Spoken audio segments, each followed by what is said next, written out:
In today's video, you'll follow Emily, a 41-year-old mother, as she embarks on an unexpected getaway with her 21-year-old son after years of quietly enduring the loneliness of a loveless marriage. Days spent in the stillness of nature, by the sea, and inside a modest wooden cabin gradually peel away the hardened shell around her heart. There's no drama, no anger, just quiet moments, unasked questions, and the genuine affection of a son that slowly helps her rediscover herself. This is a journey of healing, gentle, subtle, yet unexpectedly profound.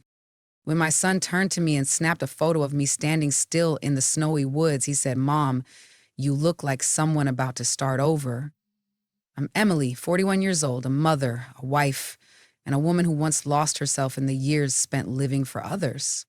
But that trip, just the two of us, by the quiet sea and in a small, snow-covered cabin, made me realize I don't need anyone's permission to live true to who I am. Have you ever experienced a moment that awakened you like that? Share your thoughts, because sometimes it's the real stories that help us see ourselves the clearest.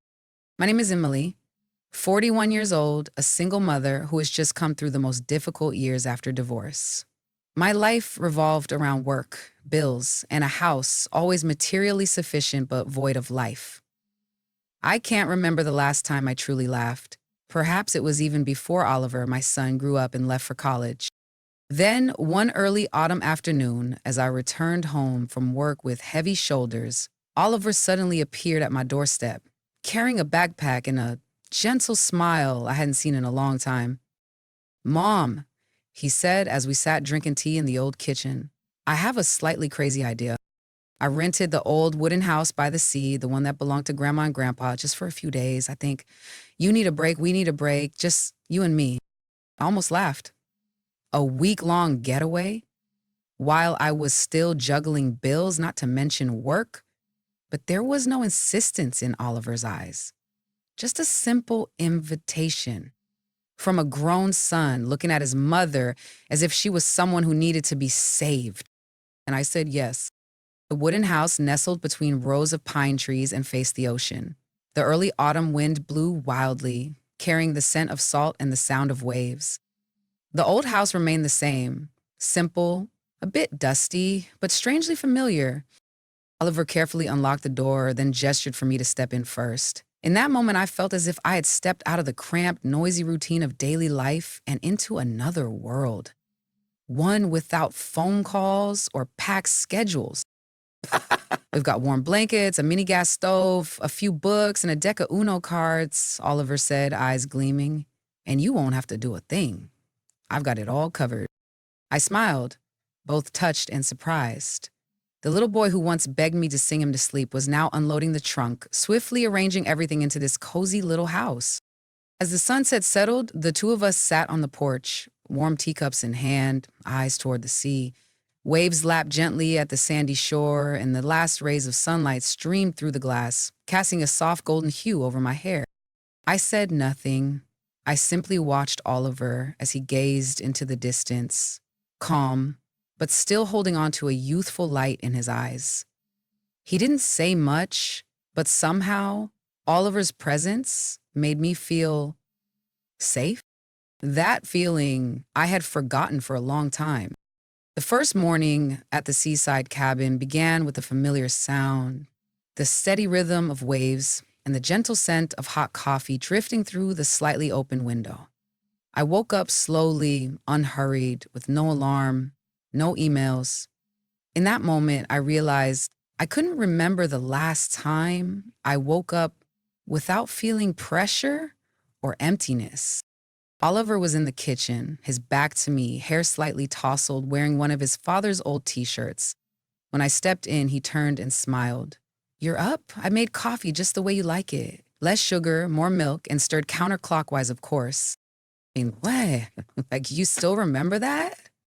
"More than you think," he replied, handing me a warm mug.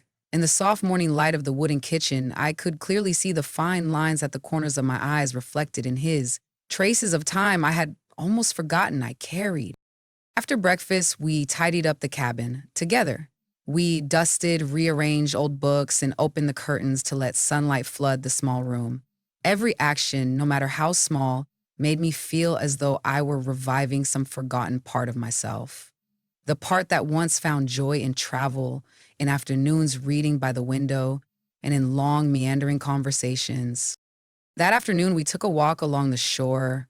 The sea wasn't loud, just quiet waves brushing against the sand like the ancient whispers of time.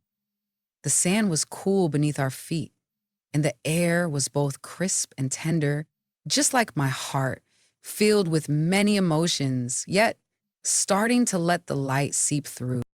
Oliver talked about life in the city, about friends, and about moments of feeling lost in a crowd despite smiling brightly. I listened, sometimes nodding, sometimes watching him for a long time, as if trying to memorize every expression on this young man's face. The same boy who used to cling to me in dreams, now grown enough to lead me through life's uncertainties. I used to be mad at you for always being so quiet, Oliver said suddenly, stopping in his tracks.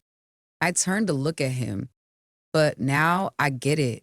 Sometimes silence is how we protect ourselves because we're too tired to explain.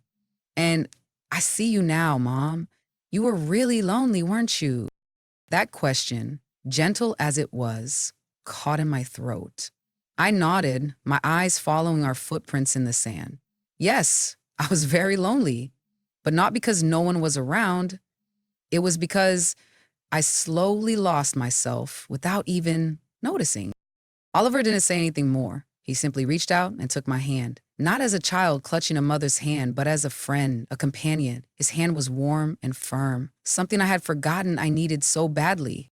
That night, we played a game of Uno under the soft yellow light. I kept losing, and Oliver laughed until he nearly fell over, like he'd become that teenage boy again. Mom, you're too easy to read, he teased.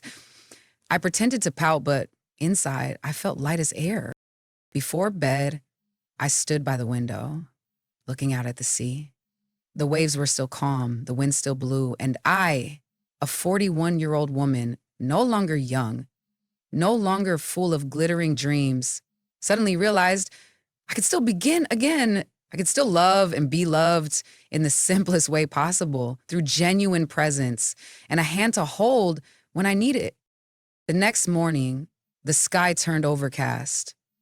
Gray clouds stretched out like a thick blanket draped across the sky, creating an oddly quiet atmosphere. I woke up to the sound of raindrops tapping softly on the wooden roof. Oliver had been up early, sitting out on the porch with a leather notebook open in front of him, a pen in hand, as if he were writing something deeply personal. I didn't disturb him. Silently, I made coffee and brought it out, placing it gently on the wooden table. He looked up and smiled. I'm writing a journal, don't laugh, just jotting down things I'm afraid I'll forget. I nodded gently. I used to do that all through college. And then I stopped when I became a wife, a mother. I replied, my voice as light as the clouds. At some point, the things I thought about just stopped feeling important. Oliver was silent. I saw in his eyes a familiar inner conflict. Part of him wanted to ask more. Part of him was afraid it would make me sad. Mom, he began, when you were my age, who did you want to become? I was caught off guard. I couldn't remember the last time someone had asked me that. Propping my chin on my hand, I looked out toward the distant sea. The silver-tipped waves gently lapped the shore, as if waiting for an honest answer. When I was your age, I loved writing, I said, my eyes blurring as a wave of memories rose to the surface. I wanted to study literature, study abroad, write novels. I once imagined hundreds of worlds. Then I met your father. Everything changed so quickly. Oliver didn't interrupt. He let me continue as if he knew I was speaking this aloud for the first time in decades. I don't regret having you, I said, but I did resent myself for giving up on dreams too soon. And I feel my voice catch. Not from regret, but from the unfamiliar permission to be honest. To be seen as a person with unfulfilled dreams. Not just a mother or a wife or a woman who had chosen the safe path. Oliver set down his notebook and tilted his head to look at me. I always thought you were so strong, but today, I see you're really living. I laughed, tears spilling before I could stop them. I'm just starting again, sweetheart. After 41 years, I'm finally learning how to live the way I once dreamed.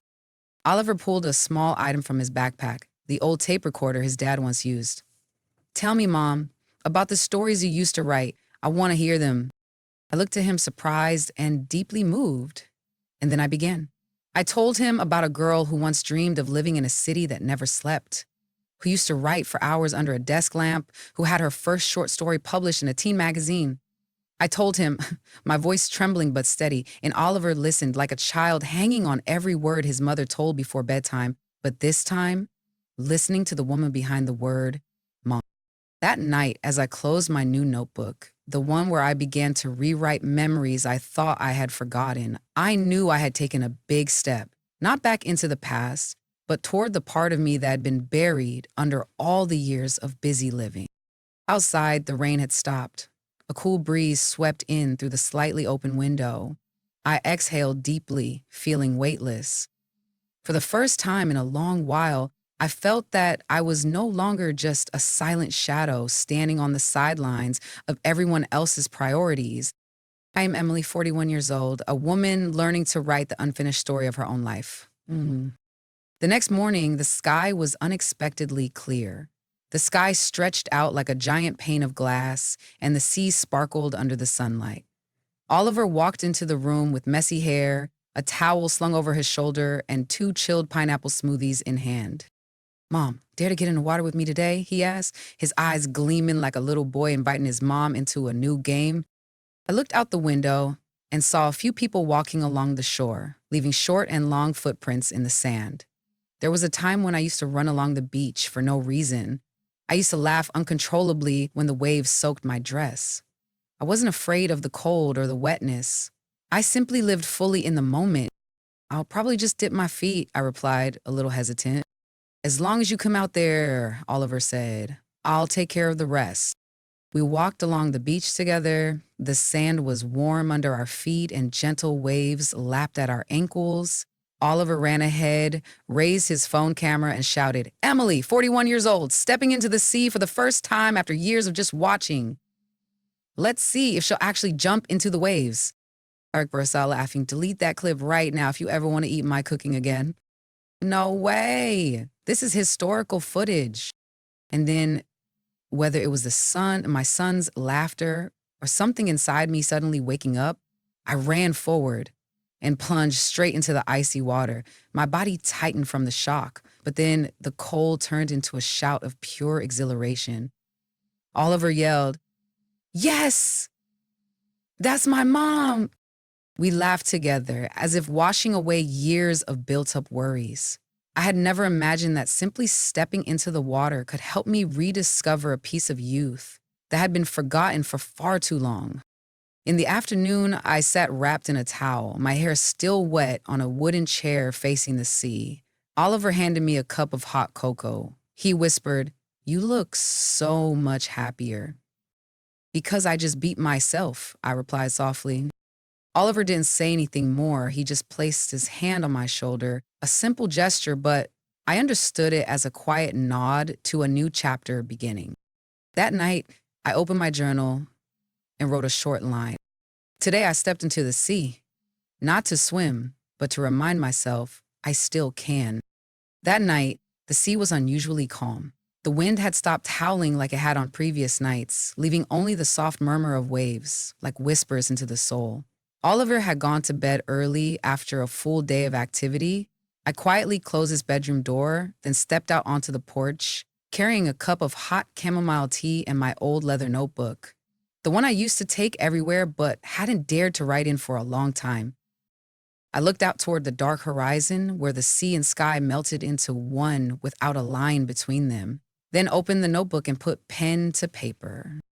Dear Thomas, I'm not sure if you'll ever read these words. Maybe I'll tear this up, maybe I'll hide it away forever, but tonight, here, with the sea, the wind, and myself, I need to say everything.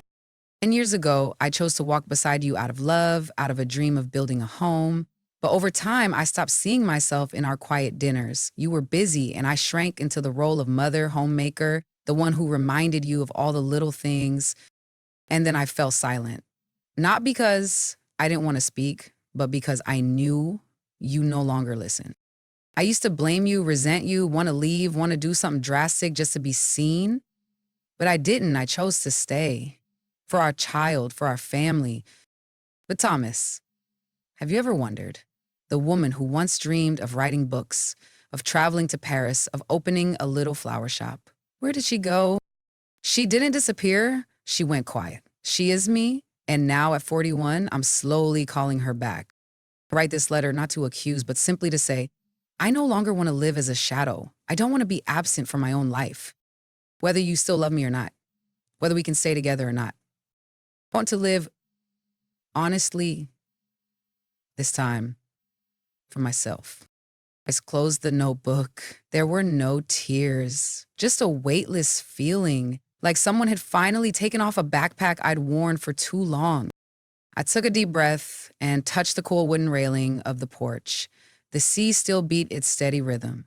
So did my heart, steady but no longer silent. When I returned to the room, Oliver was asleep on his side, breathing steadily. Watching him, I smiled.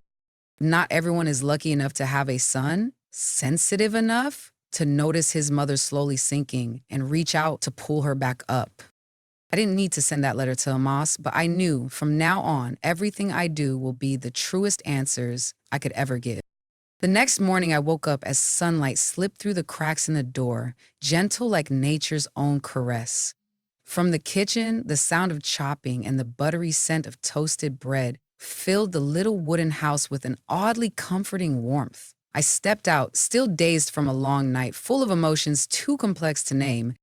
Oliver was standing at the kitchen counter, wearing a white t-shirt and fabric shorts, his hair slightly messy, eyes focused as he sprinkled dill over a pan of eggs. I smiled softly.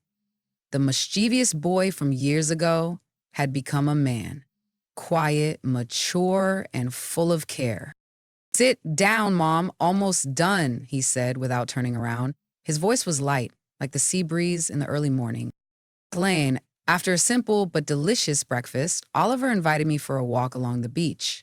The sea was unusually calm today, the water a pale blue, thin like silk, the sky above stretched endlessly without a cloud in sight. We walked without speaking, just listening to the sound of waves and our footsteps crunching softly against the damp sand. When we reached a rocky outcrop, Oliver stopped and pulled a small camera from his pocket. Stand there, Mom, right where the light hits you sideways. You look like someone about to take flight. I laughed, but followed his direction. Oliver raised the camera and silently took a shot. Done, he said, handing me the camera. I looked at the photo, then stood still. In the frame, me, wearing an earth-toned sweater, standing alone against the pale golden sand, the slanted sunlight making my hair look like it was glowing. My face slightly turned, eyes gazing out toward the distant sea. You look strong, Oliver said, still looking at me, like someone about to begin her own journey. And I turned to look at my son. My heart tightened. In his eyes, there wasn't just the tenderness of a child for his mother, but also recognition. The gaze of a grown man seeing a woman being reborn. Bliss. I held the camera, look at the photo again. No filters, no posing, just me. Real and alive. You took a beautiful shot, I said. Because you're beautiful, Oliver replied with a smile, then looked out toward the horizon. We both sat on a nearby rock. The waves gently splashed at our feet.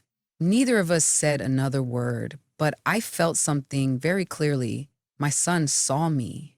Not just as a mother, not just as a woman carrying sadness, but as a person coming back to life. That photo? I knew I would keep it safe as a reminder, as a silent message from Oliver. You can begin again. You deserve that. When we returned to the cabin, clouds had started to gather, but it didn't feel gloomy. It felt profound and full of hope. And inside me, a voice spoke softly but surely. I'm coming back, not to where I was, but back to myself. That night, the wind rose from the sea. Pine branches outside rustled as they brushed against each other, and the waves murmured like they were telling old stories. Inside the small cabin, the light from the fireplace cast soft, flickering shadows on the wall, like memories. I sat in the wool upholstered armchair holding a cup of tea that had already gone cold. Oliver was quietly tidying up the dishes in the kitchen as he always did. We had shared many beautiful moments throughout this trip, but now the air held a different kind of silence. Dense. Waiting. I looked out the window. The sky was deep black, not a single star in sight. Suddenly, I spoke, without looking at him. Oliver, if you were me, what would you do when your partner has turned away for so long that you forget who you used to be? The sound of running water stopped. I heard a chair being pulled out. Oliver sat down next to me, silent for a long moment. I think if I were you, I wouldn't go back to a place where I'm no longer truly seen, he said, softly but firmly. I'd go where I can be myself again. I turned to look at him. His eyes were clear and honest, so much so that they left me speechless. I used to be so afraid that Daniel would be angry, afraid the family would fall apart, afraid of judgment from others. But in this moment, in the quiet of night, beside the son who had grown up and now looked at me with deep understanding, I wasn't afraid anymore. Do you want me to go back to your father? I asked as a way of probing my son's thoughts. Oliver didn't answer right away. He lowered his head, then looked up and replied slowly. I want you to go back to yourself first. If you haven't found who you are again, then going back to anyone else won't mean anything. I said nothing more, just nodded gently and reached out to take his hand. That warm, steady hand, the hand that had helped lift me up, both literally and figuratively. We sat like that for a long time, not a word spoken, but some things don't need to be said to be understood. In the cabin, deep in the dark forest, the fire continued to crackle softly. And I, for the first time in years, felt weightless. As if I had just set down an old suitcase filled with weary hopes and drained illusions. I knew there was still a long road ahead, but at least I had made the first choice. A quiet yet unmistakable choice. I would not go back to being the silent wife. I would return to being Emily, the woman who knows who she is and knows what she deserves. The pale sunlight of our last morning filtered through the curtains, casting soft light onto my hands resting on the windowsill. The snow had begun to melt, revealing patches of withered grass and the uneven dirt path outside the cabin. The scent of freshly brewed coffee drifted through the air, familiar and achingly comforting. Oliver was packing in the bag. The atmosphere inside the cabin was quiet, but it no longer felt heavy. Instead, it carried a sense of peace, as if everything had been gently put back into place after a silent storm. Ali touched the photo Oliver had taken yesterday of me standing against the snowy sky, looking toward the horizon. He had sent it to me with the message, "You look like someone about to rewrite her story." I smiled. For the first time in a long while, I believed I could. The car rolled away from the pine forest, leaving behind the small wooden cabin. I glanced back through the rearview mirror. A part of me didn't want to leave, but I knew. The next journey wasn't back there. It was within me. The woman sitting in the passenger seat, holding an old scarf gently in her lap, eyes fixed on the road ahead. We drove for hours before the cell signal returned. My phone buzzed. A message from Thomas. "I'm back. Are you okay?" I stared at those words for a long time. I didn't rush to reply, not because I was angry or avoiding it, but because for the first time in years, I realized I didn't need to hurry to explain myself or please anyone anymore. I turned to Oliver. He was focused on the road, eyes alert but calm. I said softly, almost as if to myself, "This time I'll live as myself, no longer waiting to be seen." He didn't respond, but I saw the corner of his lips curve into a quiet, knowing smile. Some things between a mother and her son don't need to be said out loud. That afternoon, we arrived home. Everything was just as we had left it. The crooked painting, the flickering desk lamp, the little potted plant on the porch shrinking against the cold wind. But I no longer felt lonely walking through the door. I left my suitcase outside and walked around the house, as if reacquainting myself with a once familiar place where I had long lost touch with who I was. My hand grazed the kitchen counter, the window frame that had once held old dreams, everything whispering, "The past has passed, but I can still begin again." That night, I wrote in my journal, not a letter to send, not blame or hope for someone else to respond, just words for myself. I'm still here, I'm still whole, and I can still love starting with myself. When the lights went out and the night wind whispered outside, I lay down with a heart no longer shut tight. There may still be days when I stumble, feel lost, or long for what once was, but I know now I have a new anchor. The courage found in quiet, in kinship, and in the unjudging eyes of the sun I once thought I knew entirely. That journey didn't begin in the cabin, it began in the moment I dared to ask myself, who am I when I'm no longer just a wife, a mother, or the keeper of the home? And finally, I found the answer. That trip wasn't just a winter getaway. It